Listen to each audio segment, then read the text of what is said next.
particular purpose, I have 6 minutes or so to spend, and I would like to do is to focus in particular on, as you see from the title, the challenges, and also I'd like to say as well as some of the opportunities posed by the EU's rapidly changing geopolitical environment.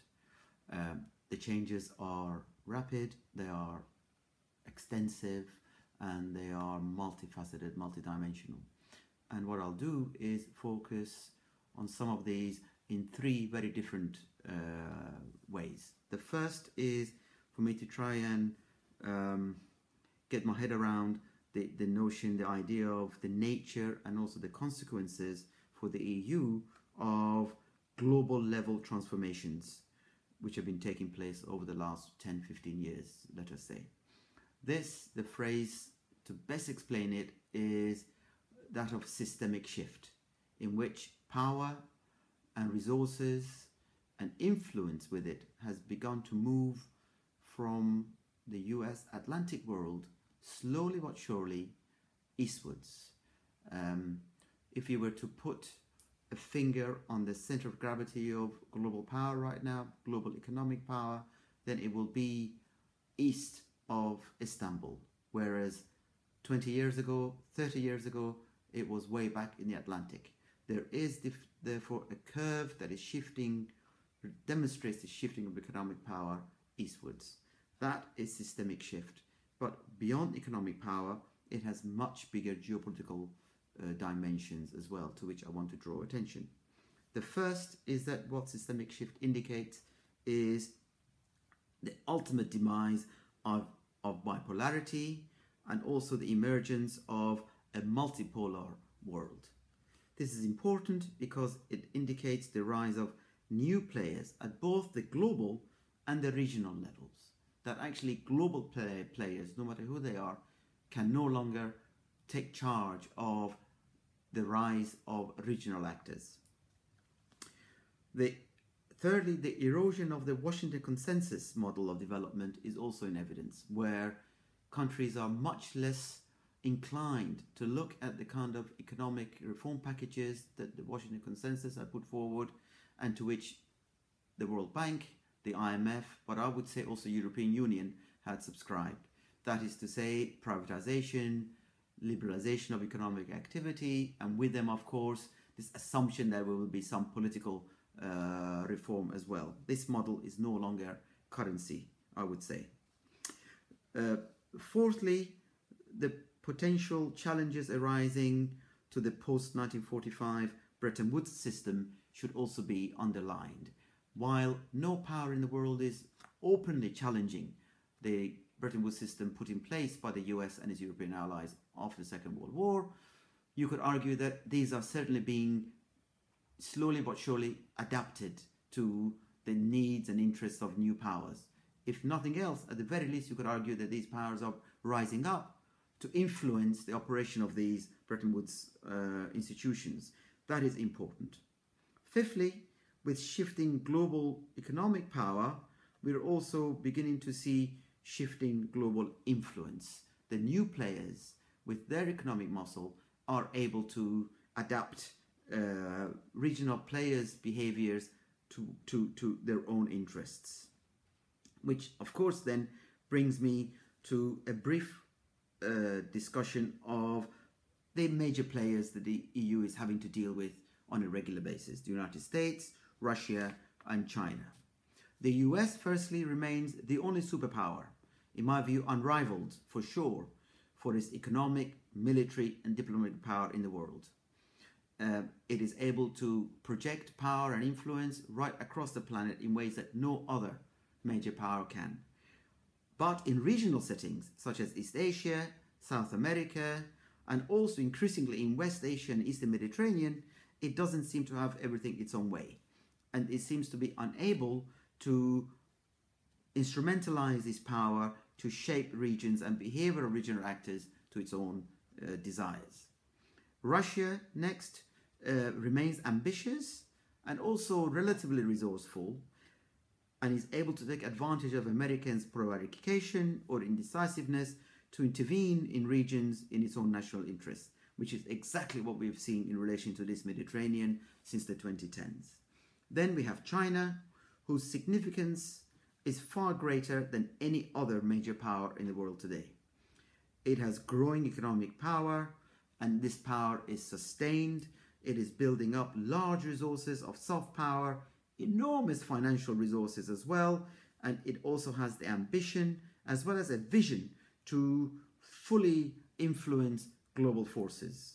And it is able to demonstrate this, I would argue, through the launch of its One Belt, One Road, now referred to as the Bridge Road Initiative in the 2015s, which is now shaping so much of Eurasia, which of course presents the European Union with a huge opportunity to capitalize on the emergence of the East, of this shift of economic power eastwards, if is able to engage with the OBOR, with China and the regions right across Asia, which are going to be affected by it.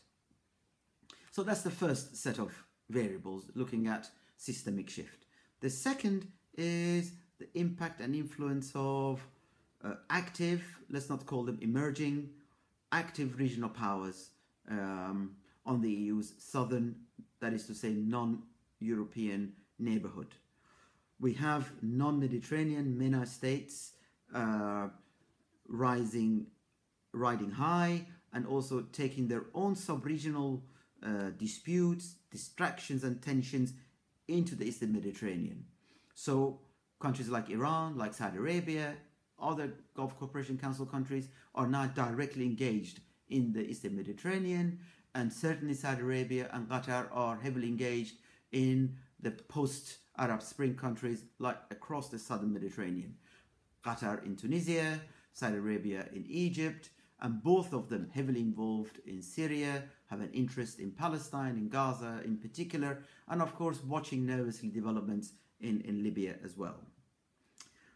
Thirdly, despite this transformation in the Mediterranean, some old problems like the Arab-Israeli conflict remain as open wounds to challenge the EU's efforts at region building. It cannot build regions while the Cyprus problem remains, Cyprus divided as an island, and while the Arab-Israeli conflict, Palestinian-Israeli conflict remains such an open problem.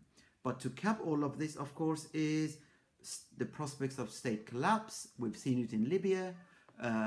Egypt is much weaker as a regional state than it was before the Arab Spring.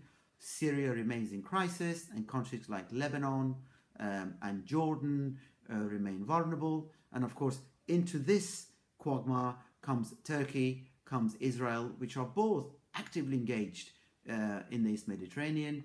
Both are pursuing their own national interests, have energy very much at the forefront, but Turkey in particular has become the front barrier, if you like, for the other crisis that Europe is facing, and that is to say the problem of refugees arising from state collapse in the Eastern Mediterranean.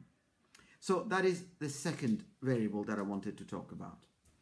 The third, and equally importantly, of course, is the way in which the EU as an actor, as an effector in the Mediterranean is changing, and how European developments are in fact affecting geopolitics of the Mediterranean. Let me do this by several very rapid observations. I'm very conscious of my time running out. The first is that the virtues and shortcomings of rapid vertical integration of the European Union, as well as its horizontal expansion, are now reaching a plateau. So problems with accountability, with representation, with allocation of resources are now very real European Union issues that need to be addressed. This comes on top of the Eurozone structural weaknesses, which have not, in my view, been fully addressed, and many countries of the southern European membership of the EU remain vulnerable to financial economic forces beyond the European Union's control. Fourthly, the EU, in my view, is no longer able to deal with problems arising in its near abroad unilaterally. You could argue it hasn't been able to do that for some time, But now I would argue it is even more vulnerable to countries like Russia, like United States, acting unilaterally in its near abroad, and that European Union beyond sanctions is really unable to apply any other instrument so far to make the changes in the region that would suit its interests. While it allies itself closely with the United States where it can, but we've seen over-treatment of Iraq, over-treatment of Iran, over East Mediterranean, over the Israeli conflict. There are differences between the European Union and the United States, and in my view, EU has been unable to resolve these or move them forward in its own interest. And of course, the elephant in the room, the last but not least point, is Brexit. Britain's departure from the European Union, in my view, is a disaster for Britain, but also a tragedy for the rest of the European Union. And it poses a very significant challenge to the European project as a postmodern project that would bring peoples and in countries of Europe together around a civic-driven agenda of cooperation and solidarity.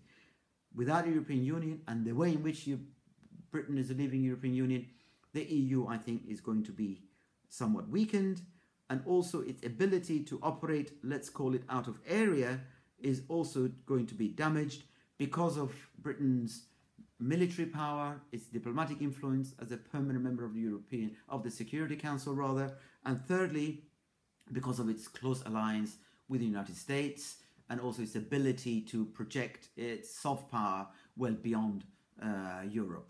So if you look at these three factors, these three levels, if you like, of systemic shift at a global level, of the rise of regional actors, whether states or non-state actors, size no longer matters. Look at the influence of Qatar.